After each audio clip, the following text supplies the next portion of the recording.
বন্ধুরা, আপনারা তো জাহাজ দেখেছেন, কিন্তু কোনো সময় এরকম অদ্ভুত ফিশিং জাহাজ দেখেছেন? এই জাহাজটা পুরোটা দেখলে আপনারা অবাক হয়ে যাবেন এবং কি শেয়ার করতে বাধ্য হবেন আপনাদের বন্ধুদের। এই দেখেন, এই জাহাজটা মাঝখানে খালি, কিন্তু উপরে পুরা ফাঁকা।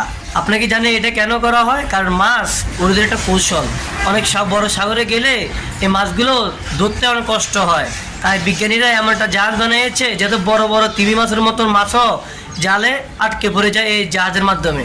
আবার যদি বোটো দিয়ে ধরেন, এই মাছগুলো টানতে অনেক কষ্ট হয়, সেজন্য বিজ্ঞানীরা এত সুন্দর মতন জাহাজগুলো বানিয়েছে। এই দেখেন, এই জাহাজটা কত বড় আর কতটা সুন্দর আর কতটা মানুষের আকর্ষণ করেছে এই জাহাজটা। পুরো বিশ্বে এই জাহাজটার নাম কিনেছে বড় একটা ফিশিং জাহাজ আছে। এই দেখেন, বড় ফিশিং জাহাজটা কতগুলো মাল নিয়ে যাচ্ছে আর কতগুলো মাছ ধরেছে, আপনি কল্পনা করতে পারেন? তাই ভিডিওটা সর্বোচ্চ শেয়ার করে বন্ধুদেরকে ছড়িয়ে দেবেন, আর অবশ্যই লাইক কমেন্ট করতে ভুলবেন না।